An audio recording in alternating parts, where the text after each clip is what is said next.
very good evening to you and a warm welcome to the news live on Channel I. I'm Sharifa Tahir. A very good evening indeed. I'm Javed Bongzo and we begin with the headlines of tonight's news. Former Presidential Secretary Lalit Veeratunga and former DG TRC Anusha Palpita have been sentenced to rigorous imprisonment. New Inland Revenue Draft Bill was passed in Parliament by majority votes.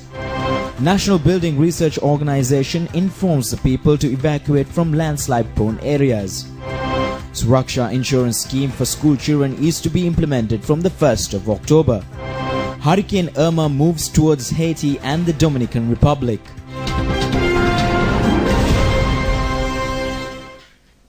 We move on to those and other stories in detail now. Former Presidential Secretary Lalit Veeratunga and former Director General of Telecommunication Regulatory Commission Anusha Palpita have been sentenced to 3 years rigorous imprisonment each by the Colombo High Court today. They were found guilty of criminal misappropriation of public funds amounting to 600 million rupees. The Attorney General has filed a case against the accused for criminal misappropriation by crediting a sum of 600 million rupees belonging to the TRC to an account maintained under the name of former Presidential Secretary Lalit Veeratunga for a silk clothing distribution project on the 30th of October 2014 and the 5th of January 2015. Details of this transaction came to light during a separate investigation conducted by the Financial Crime Division. Following an investigation into this matter, the Attorney General has filed a case against the suspects in accordance with the 385th section of the Penal Code. It has been revealed that former Presidential Secretary Lalit Veeratunga has sent a letter to former DG TRC Anusha Palpita directing him to provide 600 million rupees for the silk clothing distribution program on the 30th of October 2014. On the same day, the former Director General has agreed to release 600 million rupees as a donation. The judiciary considered as to how these officials had taken action to release 600 million rupees at a time where only 600 million rupees was in the TRC community account. Second accused in the case, Lalit Veeratunga, has given a statement claiming that the project has been in operation some time back. The court questioned as to why such a project had been implemented in a hurry when there was no money for the project in the Presidential Development Account. The Board of Directors of the Telecommunication Regulatory Commission has also not given its approval for this purpose. Delivering the judgment, Colombo High Court Judge Gihan Kulatunga noted that there were no provisions in the TRC Act to allocate a massive sum of money for such a project in a hurry, even with the approval of the Board of Directors. He also stated that the charges of criminal misappropriation of funds and implementing the project of distributing items in favor of a single person were proved beyond reasonable doubt. Statements were recorded from over 20 witnesses, including former Presidential Coordinating Secretary, the Venerable Vatinappa Somananda. Accordingly, the Colombo High Court imposed a 3-year rigorous imprisonment on former Telecommunication Regulatory Commission Director General Anusha Palpita, as he was guilty on 2 counts, including the conspiring to release a sum of 600 million rupees and aiding and abetting. He was sentenced to 1.5-year rigorous imprisonment for each of the 2 counts. Accordingly, the Colombo High Court imposed 3-year rigorous imprisonment on Mr. Palpita and a fine of 2 million rupees for the 2 counts. The second accused, Lalit Veeratunga, was found guilty of 2 counts and he was sentenced to 3-year rigorous imprisonment and 2 million rupee fine for 2 counts. In addition, Colombo High Court Judge Gihan Kulatunga also ordered Lalit Veeratunga to pay 50 million rupees for the loss caused to Telecommunication Regulatory Commission. Anusha Palpita was also guilty for the same charge and therefore the High Court judge ordered him to pay a sum of 50 million rupees. If they fail to do so, they will have to undergo 2 more years of rigorous imprisonment. Lalit Veeratunga and Anusha Palpita were taken to Valikada prison today. National Building Research Organization informs the people to evacuate themselves from landslide-prone areas as 100 millimeters of rain was received during the past 24 hours. The Met Department says there will be disturbance in the lower atmosphere of the Bay of Bengal in the east of the island. The Weather Bureau forecasts the rainy weather condition will prevail in the southwestern part of the country. The Met Department says showers or thunder showers will occur in the western, southern, Sabaragamo, central and north central provinces, Galle and Matra districts. 100 to 150 millimeters of rain could be expected in certain areas. Rain or thunder showers will be experienced after 2 p.m. in other areas of the island. Over 100 millimeters of rain could be expected in certain areas in the Uva province, Ampara and Batticaloa districts. The Met Department also warned the people to be cautious on high winds along with showers with thunder.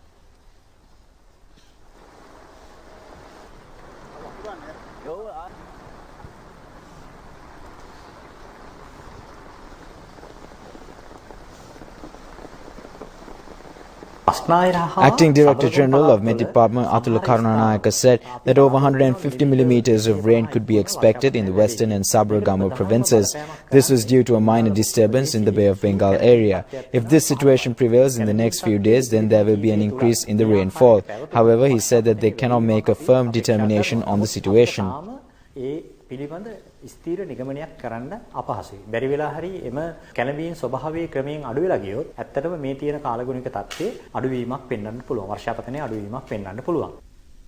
Meanwhile, the National Building Research Organisation has issued a landslide warning in Ratnapura, Kalutara, Galle, Kagalla and Nuwara districts. The Disaster Management Centre has informed the people to evacuate themselves to safe places, focusing attention on changes taking place in slopes and landslide-prone areas.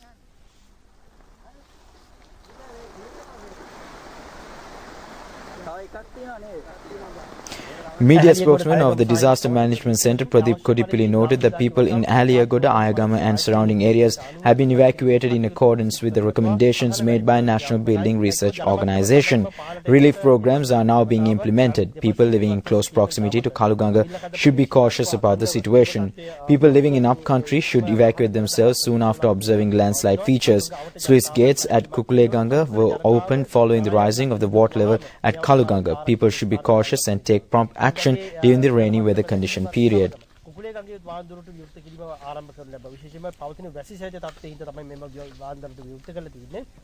ජලධාරා ප්‍රදේශවල ජනතාව එම ජලධාරා ප්‍රදේශවලින් తాවකාලිකව ඉවත් වීම සඳහා ආපදා කළමනාකරන මධ්‍යස්ථානය district ඒකකයන් අඛණ්ඩව ක්‍රියා කරනවා. පවතින අයහපත් කාලගුණ තත්ත්වයේ හේතුවෙන් ජනතාව ඉතාමත්ම සැලකිලිමත් වීම වගේම ප්‍රතිචාර දැක්වීම වැදගත් වෙනවා. මෙම නිවේදනයන්ට සවන් දී ඉවත් වීම ඉතාමත් වැදගත් වෙනවා. Low-lying areas and subways in several divisional secretariat areas in Ratnapura district are underwater due to heavy rain. Our correspondent said that Baduwatta Idangoda Road, Kuruvita Goraka Road, Kandangoda Gorakayala roads were impassable. Several villages in Ratnapura district, including Ratnapura Mahasaman Devalaya, are underwater. Several rural subways leading towards Ratnapura Panadura main road are impassable. Earth mounds have fallen on several places, making it difficult for travelling. Our correspondent reported that a flood situation has erupted due to the overflowing of the Kaluganga and Viganga.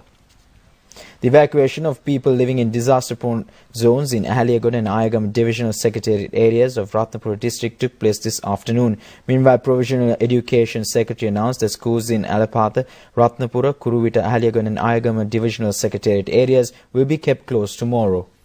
Our correspondent says several areas in Kalutara district are experiencing heavy rain at present. The water level in Kaluganga and Kudaganga has risen to spill level. Several low-lying areas are underwater due to the rising of the water level at Kudaganga. Disaster Management Centre informs that people living in low-lying areas of India, Mulkava, Alagavatta, Agalavatta, Palindanuwara, Bulat Singhala and Maduravela to evacuate themselves to safe places. Low-lying areas in Navisavela Electorate and several Labugama Colombo main roads as well as several other roads are underwater due to heavy rain.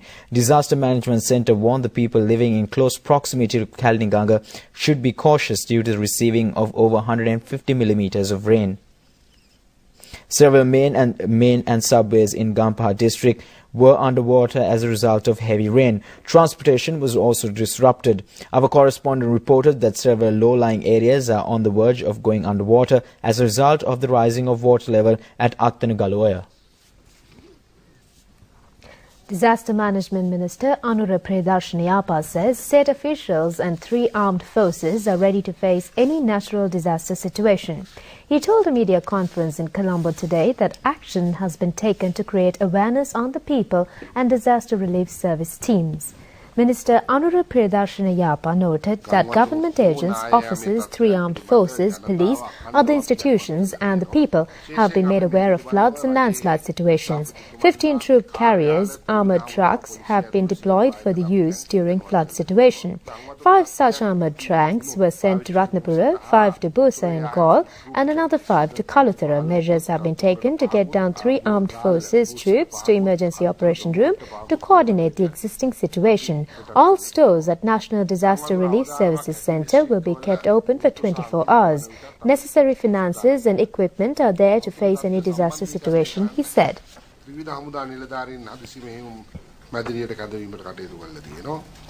ජාතික ආපදා සහන සේවා මධ්‍යස්ථානයේ ගබඩා පැය 24 පුරාම අපි විවෘත කරලා තියෙනවා. අතර සහන සේවා සඳහා අඛණ්ඩ වැඩපිළිවෙලක් අපි සකස් කරලා තියෙනවා.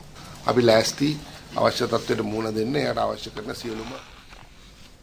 New Inland Revenue Draft Bill was passed in Parliament by a majority of 59 votes today. 100 MPs voted in favour of the bill and 41 against it. Finance and Mass Media Minister Mangala Samaravira told Parliament that employees receiving a monthly income less than 100,000 rupees are exempted from income tax. The interest income up to 25,000 rupees of senior citizens is also exempted from the tax. Huge tax concessions were given to small and medium-scale enterprises and several other specially identified fields. He noted that if any person is against these positive proposals, then such persons are considered as opponents of transparent procedures. No one should oppose the action taken to reduce indirect taxes and raise revenues. He expressed the belief that the government will be able to change the present direct to indirect tax ratio to 60 to 40 by the year 2020. This will help to bring down VAT by 1 to 2%, easing the burden of normal citizens. Senior veteran vocalists over 65 years of age received pension payments at a ceremony held under the patronage of President Maithripala Sirisena at the Presidential Secretariat in Colombo yesterday evening. The President presented cheques and certificates to 40 pension beneficiary vocalists at the ceremony. The government implements several programs for the welfare of local artists on the directions of the President. He also donated 25 million rupees to the male and female vocalists Social Security Fund. The President also extended his fullest contribution in all needy occasions, including medical treatment for ailments and deaths of artists during the past 2.5 years. He is constantly reiterating that the government takes all necessary measures for the welfare of these artists, giving proper value for their services to the nation. President of Sri Lanka Vocalists Association, Kirti Pascal, its members, Presidential Secretary Austin Fernando graced the occasion. Meanwhile, the memorial publication containing the biography of vocalist Vijit Silva was also presented to the President. It was launched in connection with Vijit Silva's 2.5-year musical career. Prime Minister Ranil Wickremesinghe says Sri Lanka police should take action with the main aim of combating narcotics and armed criminal gangs. Addressing the 151st Police Day commemoration ceremony at Bambalapitiya Police Field Force headquarters, he said that the government extends its fullest support towards this end.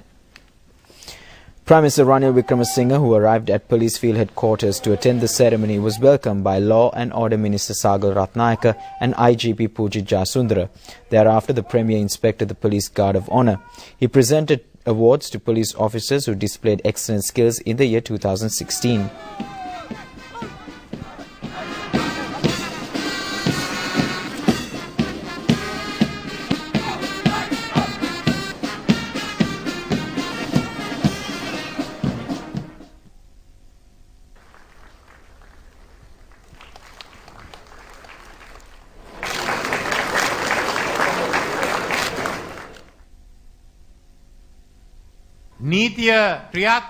Prime Minister Ranil Wickremesinghe told a large gathering of police officers and invitees that all necessary measures will be taken to strengthen the rule of law.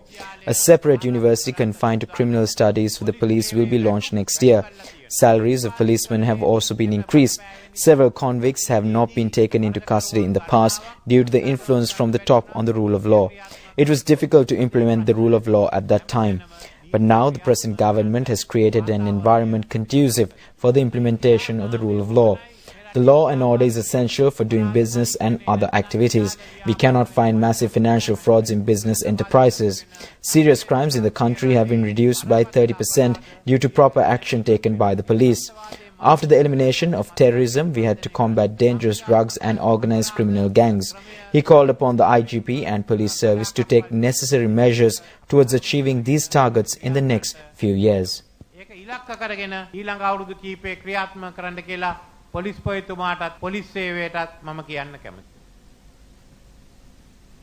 Four officers of Police Special Task Force participated in a parachute display. They jumped 6,000 feet above the sea level and set foot to Police Stadium carried the police flag. Several special feature events, including a dog display, added colour to the Police Day ceremony.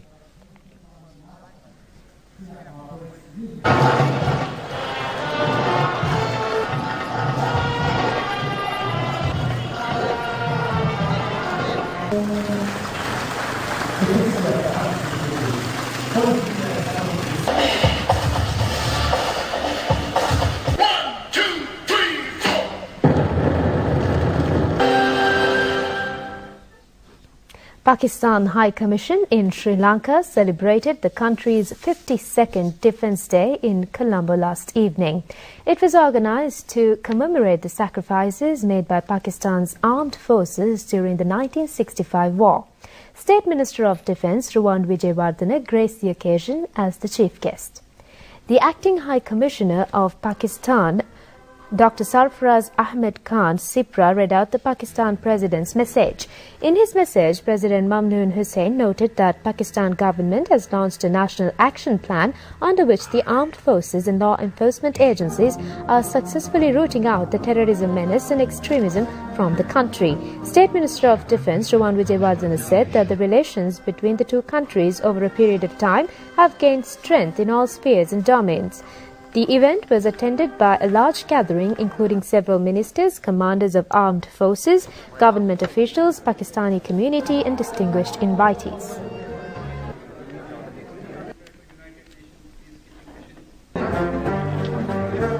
Age-old ties of deep affection and respect exist between our two countries and are strengthened by the bonds of friendship shared by the people of our two nations. Throughout history, our two nations have stood by each other in difficult times, resulting in the creation of a relationship based on the pillars of respect, trust and friendship. The bilateral relationship between Sri Lanka and Pakistan is rooted in the close friendship and common understanding the two countries share. The defense cooperation between the two countries is unique in the sense that it has been a deciding factor in determining our bilateral relationship. In principle, Sri Lanka, having been at the forefront of the non-aligned movement in the past, to this date maintains a non-aligned policy in geopolitics, diplomacy and global security, particularly in regional security. We have not directly entered into defense alliances, but base our military cooperation with many countries on shared interests and values. An interesting aspect of the defense cooperation between Sri Lanka and Pakistan is that it is solely driven by mutual trust and friendship. Therefore, the defense ties that exist between Sri Lanka and Pakistan carry a unique value in the overall bilateral relationship between the two countries. Sri Lanka deeply appreciates the steadfast support extended by Pakistan in defeating terrorism in our country. Pakistan demonstrated its solidarity with Sri Lanka and its people by providing both moral and material support during that critical time. The government of Pakistan, in unanimity with all the stakeholders and with complete backing from the entire political spectrum and the people, has launched a national action plan under which armed forces, personnel of police and law enforcement agencies are successfully rooting out the menace of terrorism and extremism from the country.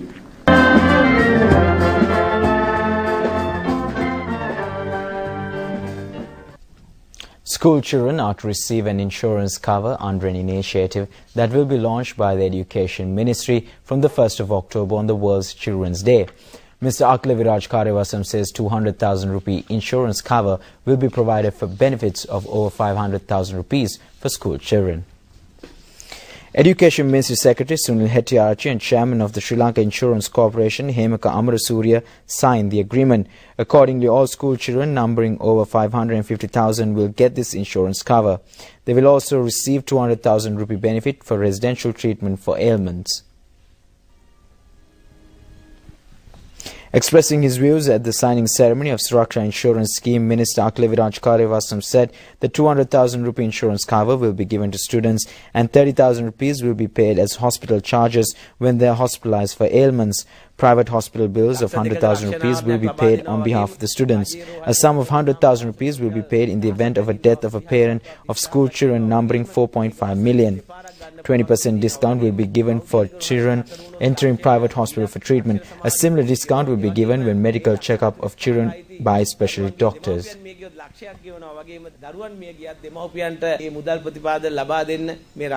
This Suraksha Insurance Scheme was introduced on a 2017 budget proposal of the Good Governance government.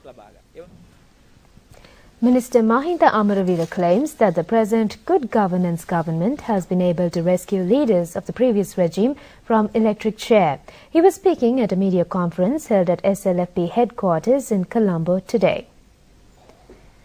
Minister Mahinda Amaravira noted that not only the Campbell Park but also the surrounding areas have become a sea of people during the SLFP's 66th anniversary celebrations.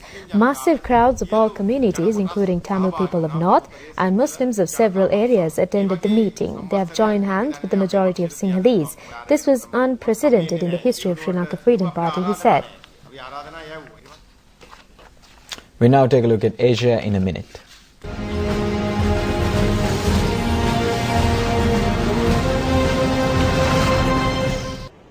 An Indian court jailed Abu Salam, who was convicted of involvement in India's most deadly bombings, a series of blasts in the financial capital that killed 257 people in 1993. ASEAN economic ministers met in Manila today to discuss regional trade deal. Dozens of people in South Korea turned out to protest against THAAD missiles in Gwangju. Philippine President's son denies links to $125 million drug shipment at Senate probe.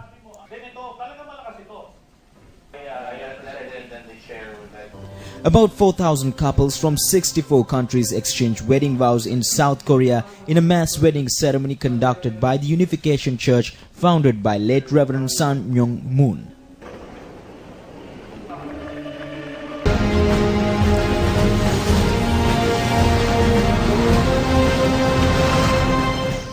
A public information campaign to combat human trafficking was officially launched today by Minister of Justice and Foreign Employment Thalata Atukolla. Human trafficking is an organized crime and is often referred to as a form of modern slavery. It is an offence punishable under the Penal Code of Sri Lanka. This media campaign aims to raise awareness among the general public about the trafficking crime through TV advertisements, highlighting the labour exploitation and sexual exploitation. Further steps will be taken to raise awareness among district and divisional level state officials as well as community-based organizations on combating human trafficking.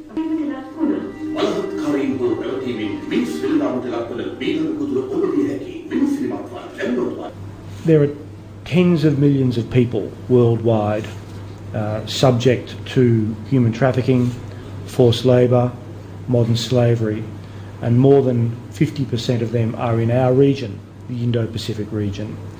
The plight of these people, the criminal networks that are involved in human smuggling and modern trafficking, these are pressing issues that cannot be ignored, and they require concerted effort domestically within a country, requiring coordination among various government agencies, bilaterally among partner countries such as Australia and Sri Lanka in this instance, regionally as well as globally. Australia is committed to continuing to work closely with Sri Lanka in this area, with the Ministry of Justice, with the IOM, but we are also working not just bilaterally but regionally and globally as well. As Sri Lanka-Bangladesh trade continued its steady climb, a top Bangladeshi minister has issued a high-level call for a speedy free trade agreement with Sri Lanka to conclude as early as next year. Present bilateral trade between the two countries has been on the increase, but the volumes are not so great, stressed Commerce Minister of Bangladesh, Tafael Ahmed, in Colombo recently. Bangladesh Minister Ahmed told the Minister of Industry and Commerce, Rishad Badiuddin, in Colombo in the 5-year period of 2012 to 2016, bilateral trade between Bangladesh and Sri Lanka surged by a strong 43% to $140 million. Coins International Students Film Festival was opened at Sri Lanka Foundation Institute in Colombo today. It will conclude on Saturday the 9th at a gala award presentation ceremony. This film festival was organized to extend helping hand for future cinema artists. It also included workshops with resource contribution of international experts. Special feature was for film enthusiasts who are keen on technical exhibitions, and film industry are also being conducted to coincide with the event. Chairman of Film Corporation Sitendra Senaratne, Presidential Director General on Culture Dharmasiri Bandaranaike, and Chairman of SLFI Sarath Kongahage were present at the inauguration ceremony. This film festival, organized by the SLFI, is being conducted for the third time in succession. I hereby announce the third Colombo International. And on our stock update tonight, the oil shares price index closed at 6,362.18 points, increased by 1.15 points, and the S&P SL20 index closed at 3,670.78 but decreased by 5.45 points at the end of trading in the Colombo Stock Exchange today. Turnover was over 600 million. Here's a summary of market details of the Colombo Stock Exchange today.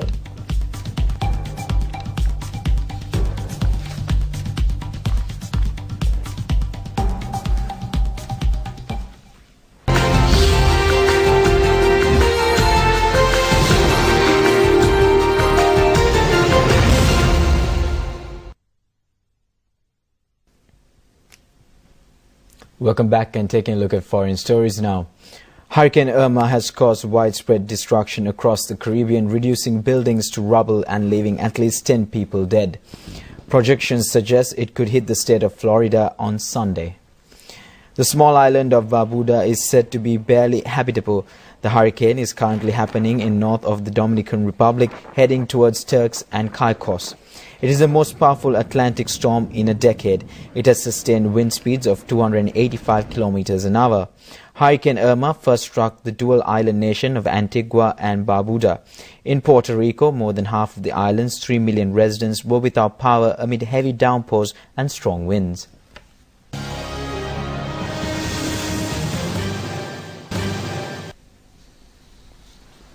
And on sports news, India beat Sri Lanka by 7 wickets in their T20 match played yesterday.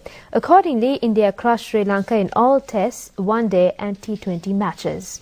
India won the toss and put Sri Lanka to bat in the T20 match played at R. Premadasa Stadium in Colombo yesterday. Sri Lanka scored 170 runs for 7 wickets in their allotted 50 overs. Dilshan Munavira top scored with 53 runs in 29 balls, hitting 4 sixes and 5 fours. Vishwendra Chahal took 3 wickets. India reached the winning target, losing 3 wickets in 19.2 overs. Skipper Virat Kohli top scored with 82 runs. Manish Pandey made unbeaten 51. Lasit Malinga, Sekuge Prasanna and Isuru Dana took 1 wicket each. And that's it for tonight's news. To watch us tomorrow at the very same time. Good night. Good night.